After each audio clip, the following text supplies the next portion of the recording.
Hola, bienvenidas y bienvenides a esta charla sobre narrativas móviles, escritura e ilustración en el espacio urbano. Mi nombre es Iracema Fernández, yo soy escritora, artista visual y activista feminista y agradezco infinitamente al High Festival por esta invitación y a ustedes por acompañarme. Antes de comenzar, es necesario hacer una fe de ratas. Cuando propuse el tema de esta charla, pensé en mostrarles una lista de ejemplos sobre ilustración feminista activista en Latinoamérica que han sido de inspiración para mí, una tarea que no era sencilla por la inmensidad de ejemplos existentes, y pensé que las listas hablan más de lo que dejan fuera que de lo que están enumerando, de modo que la muestra que yo haría iba a ser una selección de 50 minutos y tenía la condena de ser parcial, injusta y torpe. Sin embargo, conforme iba desarrollando esta charla, un tema más urgente me envolvió y fue el que para crear comunidad y para crear imaginación política que nos plantee las posibilidades de proyectar un mundo diferente, no hacen falta múltiples ejemplos, sino politizarnos desde el cuerpo, desde lo propio y todo lo que nos rodea, para que podamos romper después, en consecuencia, con las estructuras que nos dominan y nos oprimen. Podrá sonar fácil y obvio para algunas personas, pero para otras es un camino nublado. Por lo menos para mí fue un camino que me tomó casi 3 décadas descubrir, y ese es el mensaje que quiero compartirles hoy. Y voy a iniciar con contarles esta referencia. Hace 92 años, en febrero de 1928, la gestora cultural, activista política, actriz, traductora y escritora mexicana Antonieta Rivas Mercado escribió un texto al que tituló La mujer mexicana, y abro paréntesis, les voy a leer una cita. Las mujeres mexicanas, en su relación con los hombres, somos esclavas, casi siempre consideradas como cosa y, lo que es peor, aceptando ellas serlo, sin vida propia, dependiendo del hombre, le siguen en la vida, no como compañeras, sino sujetas a su voluntad y vendidas a su capricho. Toleran cuanto del hombre venga. El resultado es este: no estima ni respeta a la mujer. Es preciso, sobre todo para las mujeres mexicanas, ampliar su horizonte, que se les eduque e instruya, que se cultive su mente y aprendan a pensar. Puede repugnarle a la mujer emplear la lógica masculina, pero, como no ha elaborado una propia, antes de preconizarle que lo haga, más vale urgirla a que venza su resistencia y aproveche la existente. Cierro cita. Cuando leí esta frase de Antonieta, lo primero que pensé era que su pensamiento era tan progresivo que ahora podremos considerarla como una de las protofeministas mexicanas. Sus ideas me parecen tan relevantes ahora como lo fueron hace 100 años. Sin embargo, sus ideas y su trabajo permanecieron en la sombra, porque víctima de un juicio por parte de la prensa y la sociedad que se enfocó más en el desafortunado suicidio de Antonieta que todo el trabajo que ella realizó. Y este cambio de narrativa por parte de la prensa y la sociedad sobre el trabajo de una mujer, de enfocarse más en los infortunios y la vida privada de alguien que por su trabajo de vida y por la lucha de los derechos humanos de las mujeres, se llama fiscalización del tono. Y esta charla, en esencia, quiere mostrarles sobre lo peligroso que puede ser disminuir los discursos de alguien y resaltar otros temas menos relevantes. También cuando alguien se pronuncia y se le dice que no lo diga de esa forma, que debería decirlo más amablemente, también es fiscalización del tono. Y eso es algo que sucede mucho en los movimientos feministas. sobre todo en los movimientos feministas callejeros. Y pues mi objetivo es que el arte feminista y las acciones y el activismo feminista, no solo en el trabajo en casa, sino afuera, en las calles, es muy bueno para romper con la fiscalización del tono y tener un mensaje con la gente de a pie. Intervenir la calle es una práctica reciente en mi vida. Yo antes de eso recuerdo que quería ser escritora y estaba obsesionada con escribir un libro y publicarlo. Y cuando decidí pintar mi primer mural, recuerdo haberme preguntado quién, quién lo verá, cómo sabré que no va a ser cubierto por graffiti o con publicidad en unas horas. Y si yo no estoy ahí para ver la reacción de la gente, ¿cómo sabré que va a significar algo? Pero en cuanto comencé a dar la primera pincelada, sentí que las miradas de todos los peatones y transeúntes estaban sobre mí. Y me gusta pensar que cuando hago estas actividades, que una persona en 1 millón leerá mi mensaje o que una persona en los 23 millones de población flotante cada día en la Ciudad de México y el área metropolitana lo podrá ver, porque sucede algo muy particular en esta ciudad, y es que cuando tú sales a las calles, estás segura de que estás viendo cientos de rostros nuevos que jamás habías visto antes. Y cuando estaba pintando ese primer mural, recuerdo una niña que se acercó a mí y me preguntó, ¿quién te enseñó a dibujar? Y yo le dije que había aprendido mirando dibujos en internet y que si ella quería también podía hacerlo.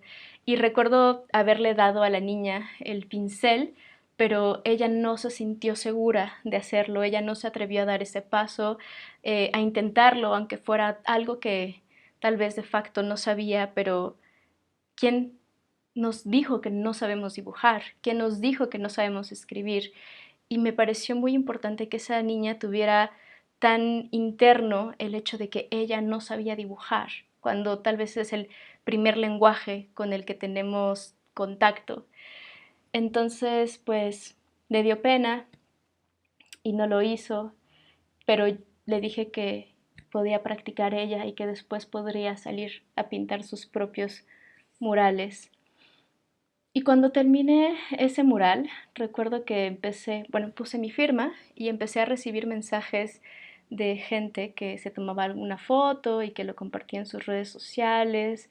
Y entonces me di cuenta de que me gustaba mucho eso, pero la verdad es que ese mural está todavía en una zona que es privilegiada, segura, transitada, y a decir verdad, es la pared de una casa de cultura y fue mi mamá quien me ayudó a conseguir ese espacio.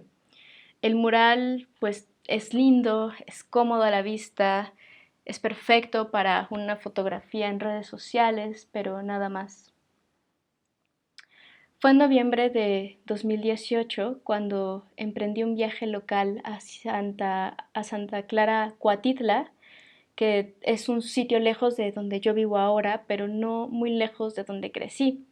Me considero una mujer de la periferia y a pesar de que la última mitad de mi vida he vivido aquí, en el centro de la Ciudad de México, intento volver por lo menos un par de ocasiones a la periferia.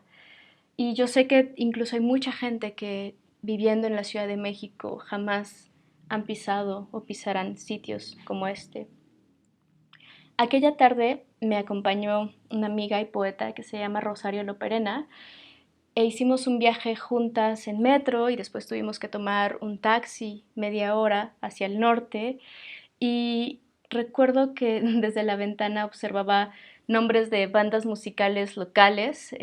Algunas se llamaban ISIS, como el grupo terrorista, algunas se llamaban Los Babies, Sonido Apocalipsis, y también veía muchísima publicidad de partidos políticos con los mismos tonos, con mensajes para impulsar a la gente, pero a votar por ellos, pero pues nada más. Y mientras estábamos en ese trayecto, recuerdo que el taxista nos dijo que había dudado en llevarnos porque sabía que era un lugar muy peligroso y nos aconsejó que nos cuidáramos y que regresáramos temprano a nuestras casas. Y mientras íbamos hacia allá, mi amiga y yo nos sentimos muy, muy inseguras, desprotegidas y tuvimos miedo porque Santa Clara Coatitla se encuentra en Ecatepec, Estado de México, que es el lugar más peligroso en México para ser mujer si tomamos en cuenta las estadísticas de feminicidio. Y es un peligro que además va en aumento. Hace un par de años se decía que 7 feminicidios sucedían en la República Mexicana y las últimas cifras dicen que son entre 11 y 12 mujeres víctimas de feminicidio cada día. Y esa tarde fuimos convocadas por la gran artista, activista y fotógrafa Sonia Madrigal para intervenir una pared con mensajes feministas. Y cuando llegamos, vi un grupo de mujeres y personas que habían ido a apoyar en la realización de las obras en esta barda y estaban trabajando, ya estaban interviniéndola. Y quiero decir que durante esas horas no me sentí ni desprotegida, ni vulnerable, ni con miedo. Mientras pintábamos ahí me sentía bien, me sentía protegida. Vimos mujeres caminando con sus hijes, vimos abuelas caminando con sus canastas o sus bolsas del mercado, hombres y mujeres realizando la vida cotidiana. Y cada persona que pasaba se detenía al menos por un segundo y volteaba hacia donde estábamos nosotros. Y en ese momento me di cuenta del prejuicio tan grande que una mujer nacida y crecida en la periferia, que era lo que yo era, me había construido de la gente que era igual que a mí, que era igual a mí los últimos 15 años. Y pensé que aunque la gente viva en un entorno habitualmente violento, nunca es indiferente a lo que ve ni a lo que sucede en su colonia. La mayoría quiere, como todos nosotros, un sustento digno para su familia. Al final de la tarde, cuando la noche estaba a punto de caer, supimos que era hora de irnos. No hay que tentar al diablo, dice una frase popular. Y ese muro que dejamos no solo hablaba, sino que era un abrazo que podía recibirse por cualquiera a cualquier hora.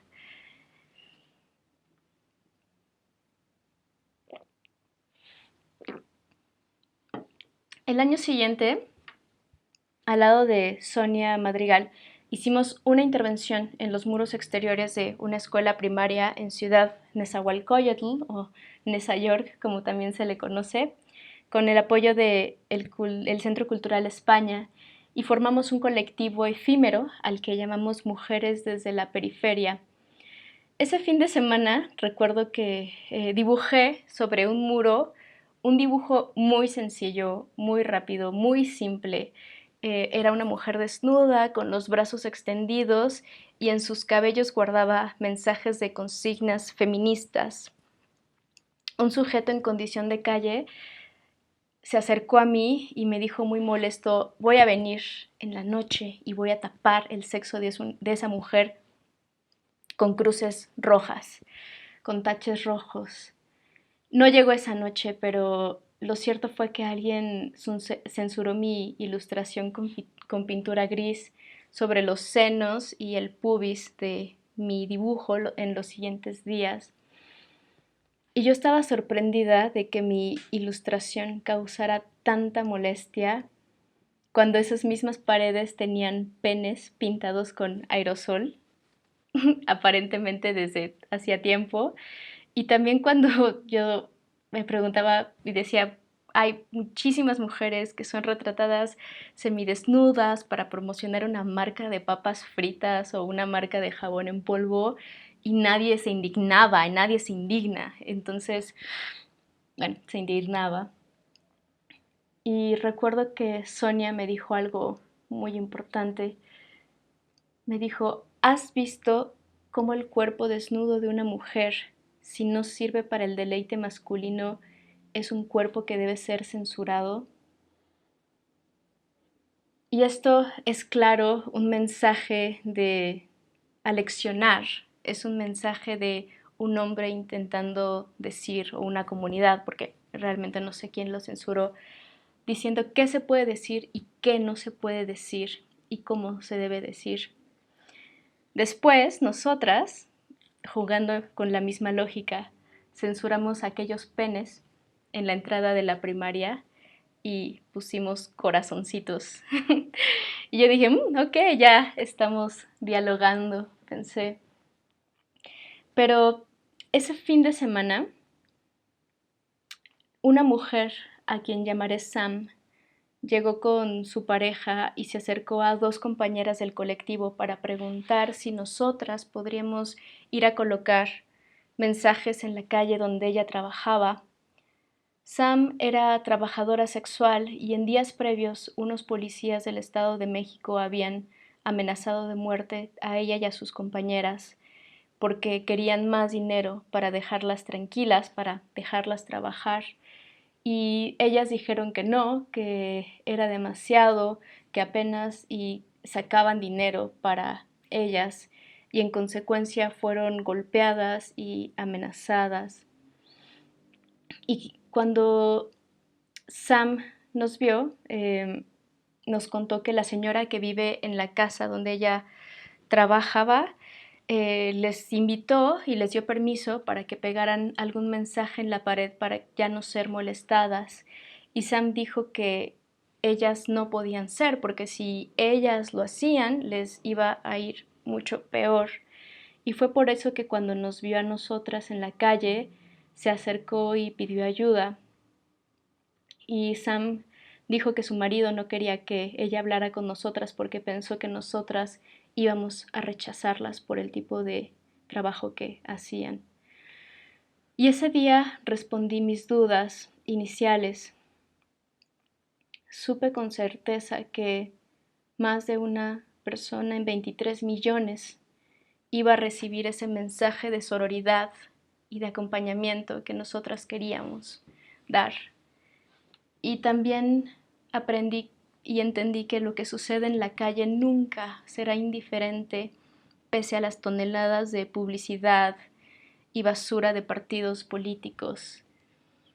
Y a pesar de que un hombre intentó censurar este mural fiscalizando el tono en el que las cosas deben ser o no ser dichas, otra mujer como Sam pudo acercarse porque vio ese mensaje directo en su barrio y pidió ayuda para que nosotras la acuerpáramos. Y frecuentemente recibo mensajes lindos acerca de las cosas que coloco en la calle cuando pongo mi firma y me gusta mucho que la gente se sienta acompañada, que la gente se sienta acuerpada por estos mensajes, pero también me gusta interpelar y también me gusta incomodar y quiero confrontar a las personas que reprimen socialmente e institucionalmente los derechos de las mujeres. Porque aunque me guste mucho salir a las calles, yo no las siento seguras ni las siento mías. En este país asociamos la felicidad con un lugar seguro y vasto, y a ese lugar le llamamos privilegio. Es una pequeña caja donde no tenemos miedo de estar donde estamos y puede ser una colonia segura, transporte privado, evitar algunas calles, pero las mujeres que vivimos queremos asociar, que vivimos aquí, queremos asociar la felicidad con un lugar seguro dentro y fuera de nuestras casas.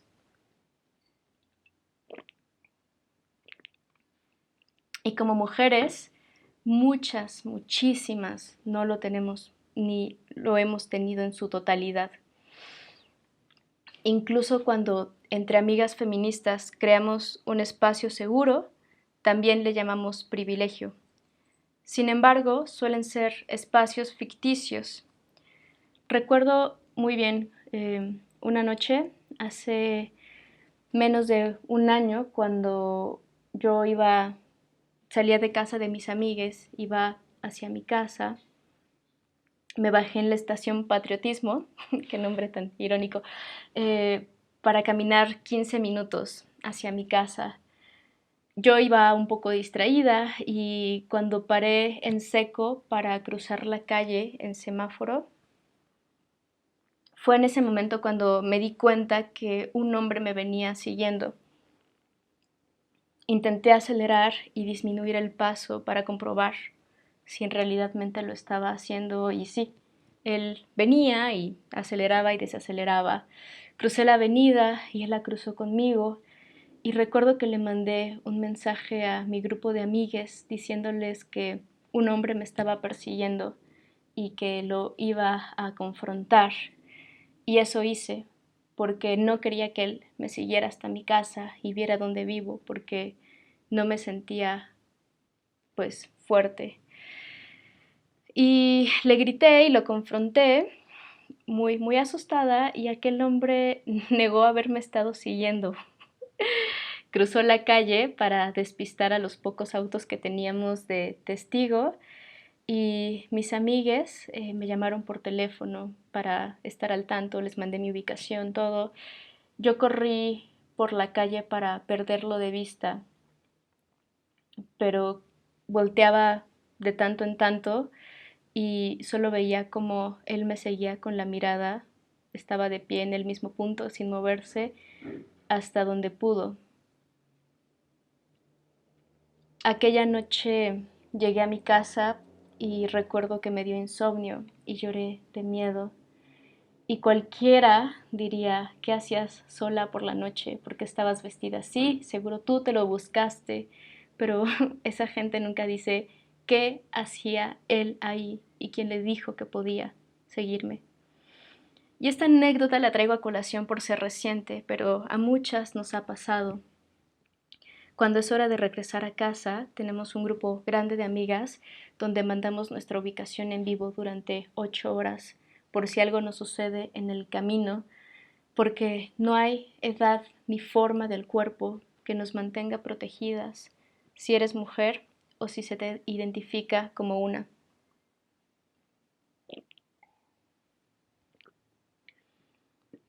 De acuerdo con el último registro de la OCDE, México es uno de los países con mayor abuso infantil en el mundo, pero se dice que solo un caso de 100 es denunciado. México también es uno de los países que crea y consume más pornografía infantil. Las categorías de Pornhub, aquí y en el mundo, suelen decir titulares como me cogí a mi hermana mientras ella estaba dormida, una mañana de sexo con mi madrastra, sexo con una extraña en la calle, adolescentes calientes en mi cama, etcétera, que reflejan muy bien los deseos masculinos y el contenido que consumen con precisión.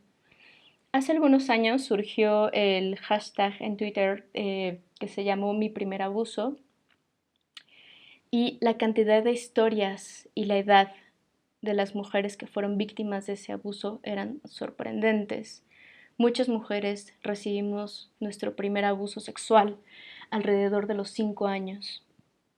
El primero, a veces por un primo, por un hermano, por un padre, por un tío, por un abuelo, a veces por varios en diferentes ocasiones y todos en el seno de tu familia. Y en ocasiones las mujeres permanecimos calladas 20 años y sabemos que no todas hemos hablado. Y cuando aprendes a hablar y a gritar por ti y por otras, un fuego se enciende y no se apaga. Les voy a leer esta frase que escribió la escritora Cristina Morales en su novela Lectura Fácil, abro cita. Yo lloraba, pues, de placer, en ese caso concreto del placer de la politización, o sea, el placer de emerger de los fangos de una situación de sometimiento, el placer de localizar el dedo índice de la mano, estirarlo y dirigirlo contra tu sometedor, aprender a señalar, pasar de víctima a sujeto, ese placer. Cierro cita. El colectivo chileno Las Tesis nos regalaron un performance urgente el año pasado. Con el dedo índice, miles de mujeres en todo el mundo comenzamos a cantar: el violador eras tú, el violador eres tú. Y la cantidad de mujeres reunidas en la calle dando ese grito fue potente y fue necesario y fue un urgente, y es impresionante ver cómo esa ola que surgió hace unos años en Latinoamérica cada vez está tomando mucho más vuelo y está acompañando a más mujeres y está invitando a las mujeres a que alcen la voz. Y pienso en lo importante que es emanciparse y tener el placer de la politización, como señala Cristina Morales. Y es un camino que no es sencillo, pero es importante. Y a veces puede parecer un camino espeso y nublado en el que llevas una velita para iluminar tu camino, pero luego te das cuenta que puedes ver un poco más porque tus amigues prendieron también esa velita, y también porque si tú amplificas más la vista y miras hacia adelante, la niebla empieza a desaparecer y entonces encuentras las velas que también encendieron mujeres afrodescendientes, mujeres indígenas de la Via Yala, mujeres de la periferia, mujeres migrantes, mujeres trans, mujeres de diferentes estratos sociales, muchas tipos de mujeres, y también población no binaria, etcétera. Y eso es muy bueno porque a veces tú piensas que tienes tu propia velita y que es muy difícil, pero cuando ves todas estas velas encendidas junto contigo, el camino es mucho más sencillo.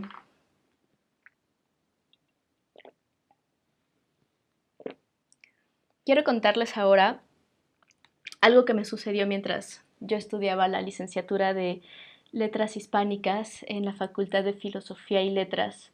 Yo recuerdo que en aquel momento la academia no me interesaba demasiado porque no sentía que me estaba hablando, que estaba hablando de mí o que me interpelaba. No sé si les ha pasado. Y fue un día hasta que una maestra, la maestra Nelly Maldonado, nos dejó leer la novela Respiración Artificial de Ricardo Piglia.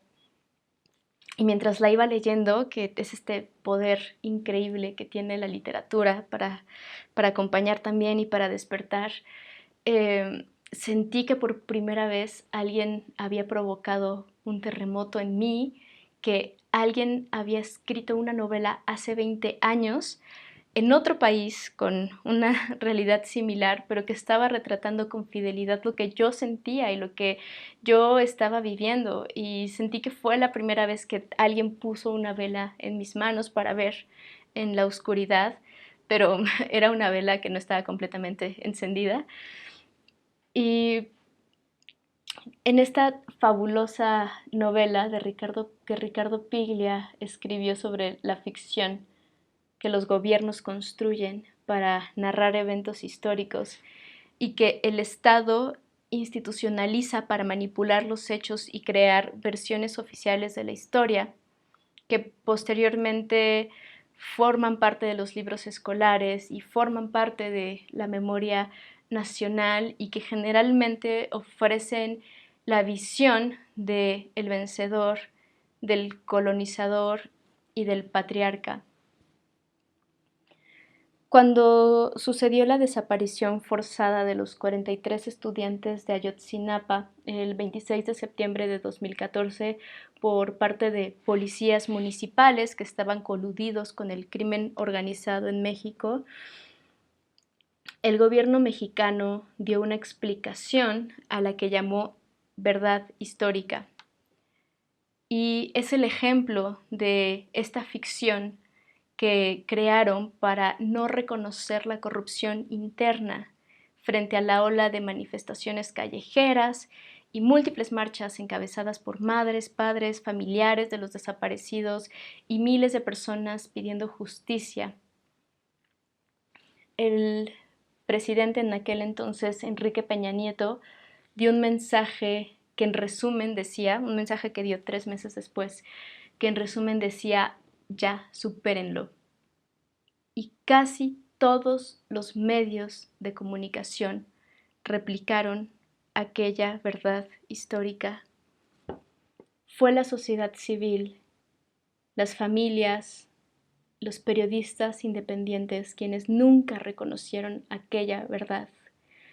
Y este año, el 30 de junio de 2020, casi 6 años después de la desaparición forzada, por parte del gobierno en turno se realizaron nuevas investigaciones donde se determinó que los jóvenes fueron secuestrados por integrantes de la organización criminal Guerreros Unidos y posteriormente quemados en el basurero de Colula, en el municipio de Guerrero, y después sus restos fueron arrojados al río San Juan, y el fiscal general de la República en turno ha dicho: se acabó la verdad histórica.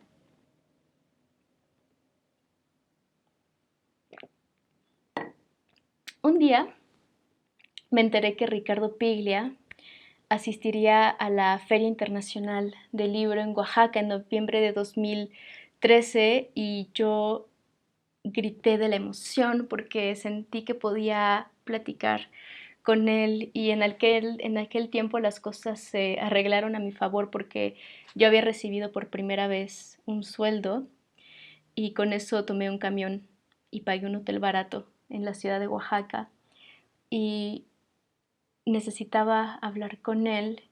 Recuerdo que Ricardo Piglia tenía una agenda muy saturada con entrevistas y medios nacionales e internacionales, y aún así me acerqué y le pregunté si podía hacerle estas preguntas y él aceptó. Y el único día que tenía de descanso lo usó para recibirme a mí y a una compañera de mi edad, Patti Salinas, que ahora es una talentosa escritora y editora. Y en aquel tiempo yo tenía 2 preguntas en mente. La primera fue: ¿qué posición debe de tomar un joven o una joven para politizarse frente a su realidad? Y la segunda decía: ¿qué consejo le daría usted a una joven escritora? Como pueden ver, yo llevaba años desesperada por encontrar un camino, por encontrar que algo me hablara, que algo me hiciera vibrar más, porque su novela fue un despertar para mí, pero aún así yo no sabía cómo podía hacer ese despertar íntegro, ¿no? Que algo por fin me hiciera entenderme a mí y politizarme. Y él, con su voz de sabio, me dijo, abro cita: lo que yo recomiendo es politizarse a través de lo propio. Para hablar de la sociedad hay que tener base en la experiencia real.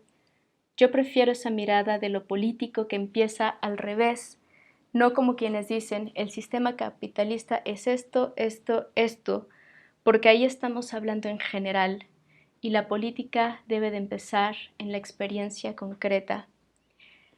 Y recuerdo que cuando escuché eso dije, claro, eso era, yo no necesitaba leer en la academia sobre la muerte del autor, yo necesitaba teoría desde abajo y desde el cuerpo. Sin embargo, en aquellos años no era común escuchar sobre feminismo, así que luché por la emancipación de otras, pero no había luchado por mi propia emancipación. Estando en las luchas y las manifestaciones, yo sentía que algo me faltaba, pero no sabía qué era, porque de verdad no creía que mi experiencia de vida me hacía agente histórica y creía que yo debía de apropiarme de otras luchas y hacerlas mías, porque mi experiencia de vida como mujer era una situación incómoda y dolorosa que me colocaba en una posición vulnerable. Y yo negaba esa historia mía y me negaba a ser vista como una víctima y creía que el feminismo se trataba de ser víctima y gritar por ello. Pero un día comienzan a surgir historias de abuso a tu alrededor y te das cuenta que todo eso que pasó cuando eras niña y adolescente y adulta, también le pasó a tu hermana y a tus primas y a tus tías y a tus abuelas y a tus amigas, y tú no sabías que eso era sistémico y que se repetía una y otra vez desde hace siglos.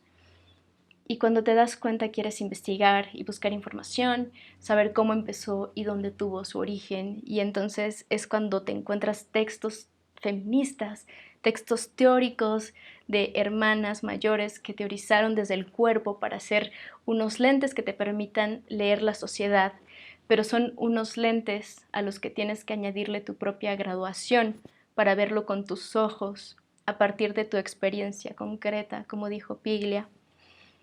Y porque la experiencia, nuestra propia experiencia de vida, pues es conocimiento legítimo, constructo teórico y una lucha, y te das cuenta que no lo sabías y que esa lucha no estaba en los libros de historia de la escuela, no estabas en la academia que te tocó estudiar, que no pertenece a la historia oficial ni a la verdad histórica, que no se te enseñaba que ese sistema se llama patriarcado y que es un sistema que genera olvido continuo para dominar. Y pues esta historia de emancipación de lecturas, pues la encontré no solo en los textos, también lo encontré en las calles, escuchando las vidas de otras compañeras y de otras hermanas. Y entonces así fue como fui construyendo este constructo teórico y aprendiéndome a nombrarme a mí misma. Ya no hay paso atrás. Desde que tú te creas esta teoría y haces esta emancipación, no importa que te digan que estás loca, que estás furiosa, que estás descerebrada, porque tú sabes que cuando alguien te está diciendo eso, que por favor te calles, que por favor lo pidas bien, es porque alguien está fiscalizando el tono de tu lucha. Hay una frase muy hermosa de la escritora Sara Ahmed en su poema Una queja feminista, que les quiero leer. Dice, abro cita, típico de ti, cuando te escuchas solo expresándote a ti misma y entonces no eres escuchada. Los ojos ruedan para atrás, se ponen blancos como diciendo, ay, aquí ya viene ella y su queja, ella es tan quejosa. Y lo que aprendemos de esos ojos que giran es que ruedan antes de que digas algo.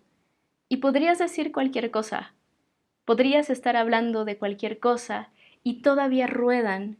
Y escucharte como si te estuvieras quejando es no escucharte en lo absoluto. Cierro cita.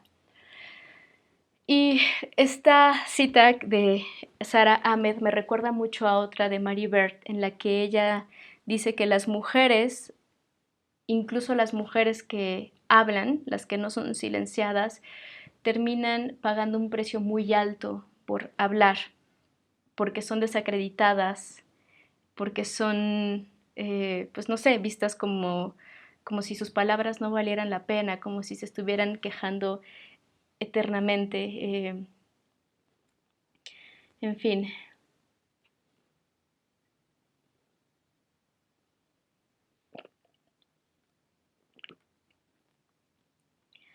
Al principio de esta charla les hablé de Antonieta Rivas Mercado con esta frase, este texto hermoso que ella escribió sobre la mujer mexicana.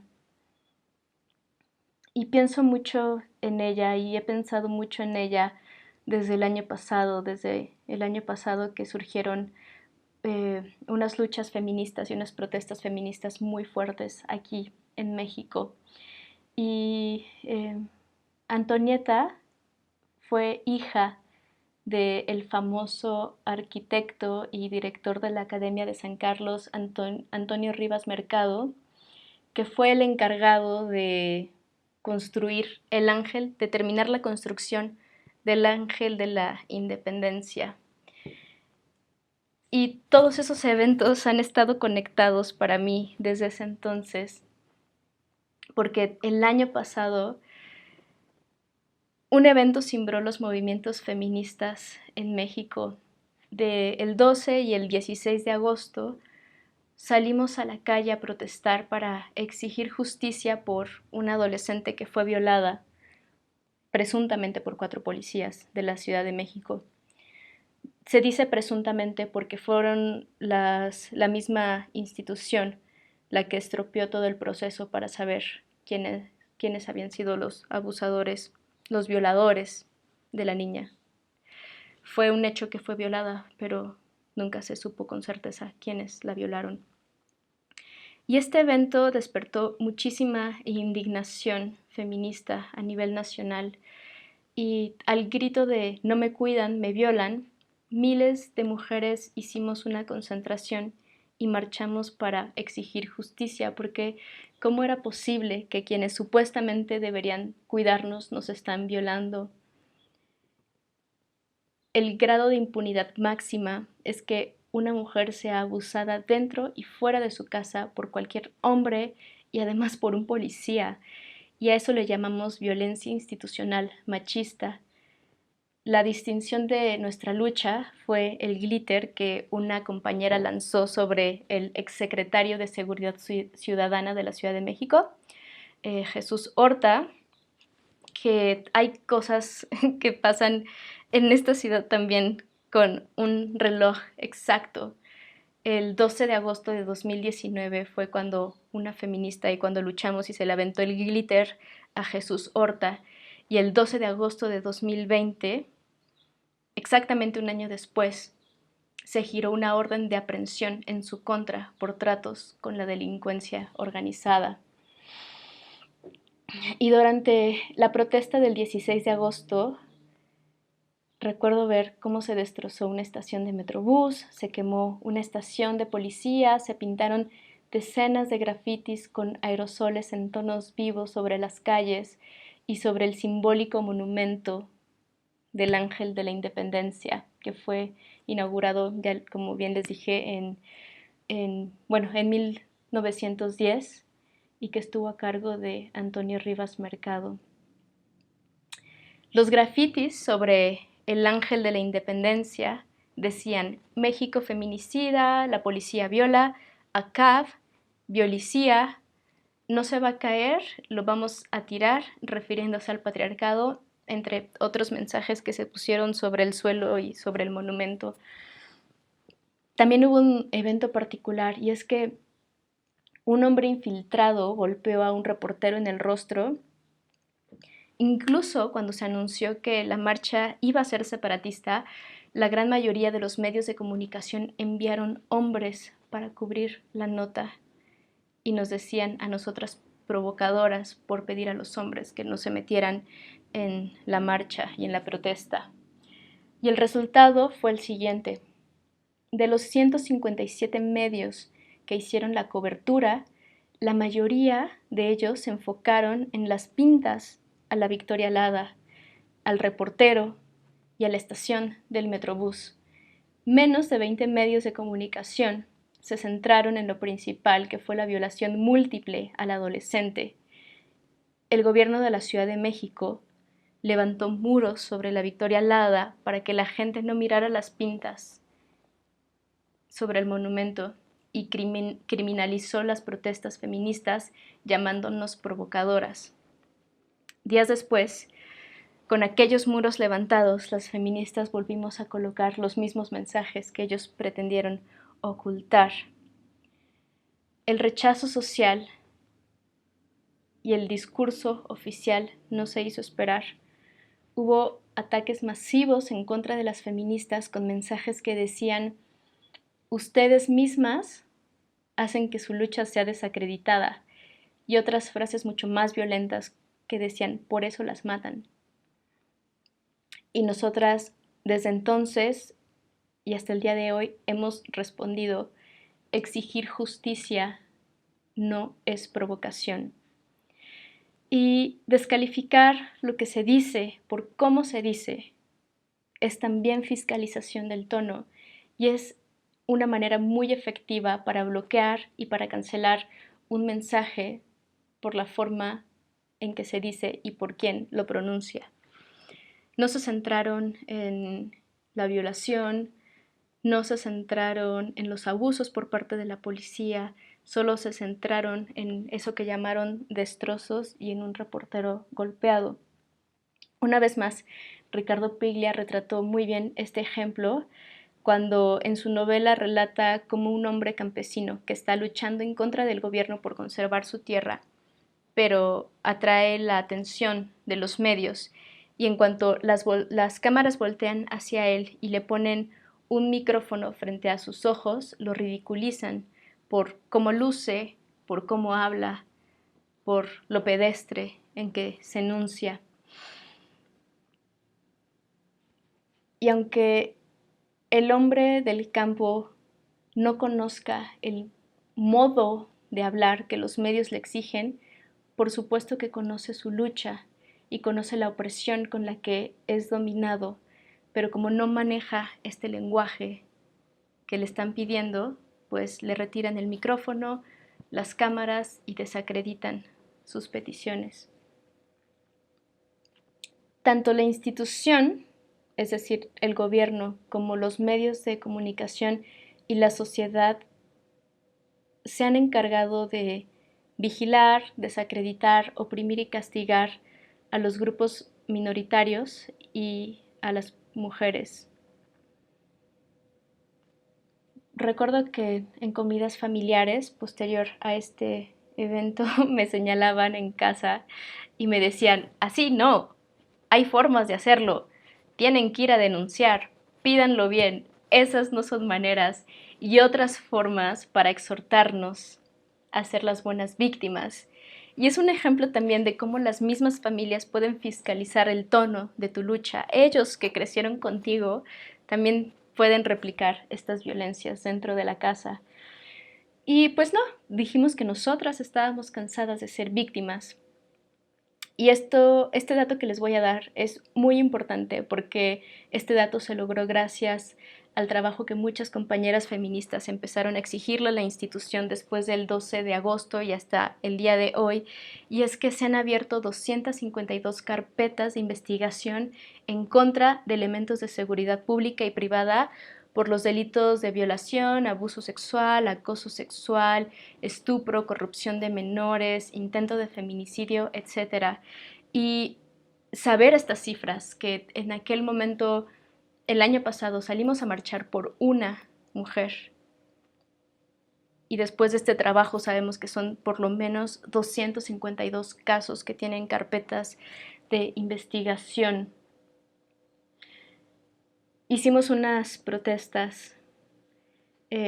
Yo personalmente modifiqué el logo de la Policía Estatal y el logo de la Policía de la Ciudad de México para decir que frente a la violencia institucional machista y frente a la criminalización de la protesta, no estamos para pedir permiso y que nuestra lucha es legítima.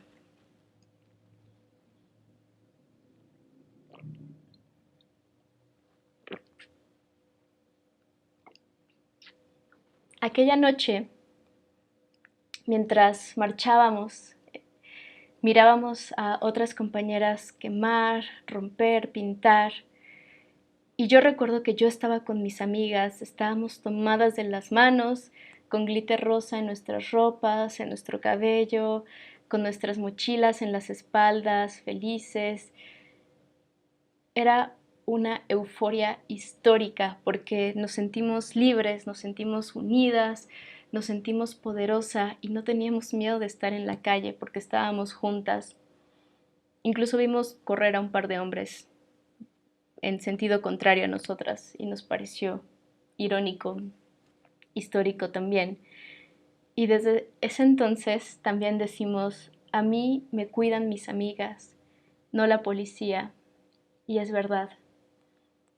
Quiero decirles que en esas protestas conocí a muchas nuevas hermanas activistas que luchan contra la violencia institucional, contra la violencia en casa, contra la violencia callejera, contra la violencia en redes sociales, que es una violencia muy, muy fuerte. Y recuerdo mucho una frase de la escritora Catalina Ruiz Navarro, el título de un libro que tiene, que es muy hermoso, y dice que las mujeres que luchan se encuentran. Y para mí esas historias no son historias que salen en los medios de comunicación y no son historias que salen en los lenguajes institucionales y tal vez no van a ser historias que pertenezcan a los libros de historia en el futuro, pero son historias que nos contamos entre nosotras y que cambiamos y transformamos entre nosotras y que salimos a la calle a hacer estos cambios que para nosotras son tan necesarios y que si fuimos tocadas por las historias de otras mujeres, donde pudimos reflejarnos y generar las propias, fue por eso, fue porque hubo un contacto directo, sin fiscalización del tono que cruzara esa comunicación. Y esto me hace pensar mucho en el arte callejero, que es el tema de esta charla, y las marchas, y el arte que las mujeres también van sosteniendo mientras vamos marchando por todas las protestas latinoamericanas, los performances que nos han regalado, un montón de manifestaciones y pluralidad de feminismos que se representan a través de estos esfuerzos. Y solo son la punta del iceberg del trabajo político y activista, porque a través del arte y las acciones directas vamos avanzando en temas de políticas públicas para exigirle y presionar a las instituciones privadas y públicas y gubernamentales que se hagan cargo de sus abusos de poder y también de las omisiones de la restitución de los derechos humanos de nosotras y de todes. Y creo que sí hay una diferencia muy importante en ver una marcha a través de la televisión, a través de los medios de comunicación, y ver una marcha con tus propios ojos.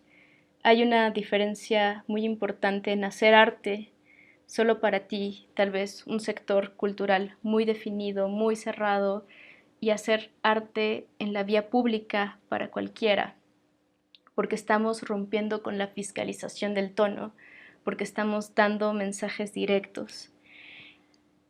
Y quiero ahora leerles esta frase de la escritora Lina Meruane. En su libro Contra los hijos escribió, abro cita: presten atención, a cada logro feminista ha seguido un retroceso, a cada golpe femenino un contragolpe social destinado a domar los impulsos centrífugos de la liberación. Cierro cita. Y cuando veo ese contragolpe social del que habla Lina Meruane, también sé que está hablando de la fiscalización del tono. Me gustaría terminar con este pensamiento. Cuando nosotras y nosotres compartimos nuestras historias, incluso en los eventos más íntimos, nos damos cuenta de que son similares, de que no son tan diferentes unas historias de otras. Y en ese momento es cuando dejamos de llamarle vida privada y vida íntima a las historias de abuso.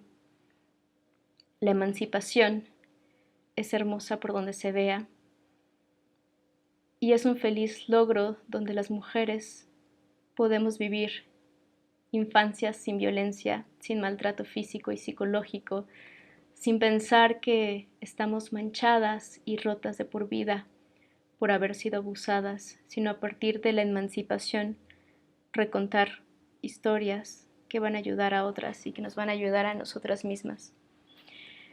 Y cuando yo asumí que era sujeta histórica, que mi experiencia de vida era constructo teórico, como les dije hace un momento, que mi experiencia de vida era teoría y que eso también podía ser compartido para hacer que otras hermanas creen sus propios constructos históricos, para acuerpar también presencial y digitalmente a otras luchas, fue cuando en realidad pude politizarme Y por eso creo que es tan importante hablar, por eso creo que es tan importante darle el pincel a todas las niñas, darle las plumas a todas las niñas y a todos los niños para decirles que pueden dibujar, que pueden contar historias y que lo que ellos están contando es genuino, es vital y es importante de transmitir. Cuando quise hacer este activismo con escritura, poniendo mensajes en la calle y con ilustración, haciendo algunos murales, me di cuenta que quería hacer ese tipo de activismo, que quería ser activista de las historias de mi madre y también quería ser activista de las historias de las mujeres de mi familia y de mis amigas. Porque para mí, cuando las feministas hacemos arte y estamos haciendo escritura e ilustración, estamos rompiendo la fiscalización del tono con nuestra vida. Estamos dando esos mensajes para que sean entendidos, escuchados, estamos expresando la rabia legítima, pero sobre todo estamos construyendo. Y cualquier tipo de intermediario que quiera modificar y deformar nuestros mensajes, pues va a ser más difícil con el tiempo porque vamos a seguir compartiendo estas historias. Por eso creo fervientemente que cuando colocamos estos mensajes en la vía pública, estamos siempre creando diálogos con la gente de a pie. Y para muestra un botón, en la marcha del 8 de marzo de este año de 2020, pueden ver imágenes y o seguramente estuvieron ahí. Fue hermoso ver la cantidad de gente y la cantidad de mujeres que nos reunimos y la marcha creo que fue impresionante y eso fue porque ellas rompieron con la fiscalización del tono y por primera vez mujeres de muchas generaciones fueron a las marchas. Quiero pensar que las narrativas móviles, sacar la ilustración y la escritura del espacio privado para ponerlo en la vía pública es una carta abierta para que otras y otros hablen y escriban sus historias y emerjan sentipensantes, múltiples y legítimas. Quiero contarles que desde hace un año tengo una fantasía con la que pienso regularmente. En esta fantasía imagino que hago un viaje en el tiempo, exactamente en febrero de 1928, para encontrarme con Antonieta Rivas Mercado y traerla conmigo a la noche del 16 de agosto en la protesta que hicimos en la Ciudad de México en 2019. La tomaría de la mano, le presentaría a mis amigas, le pondría un poco de diamantina rosa en las mejillas y caminaríamos juntas hasta el monumento que su padre construyó.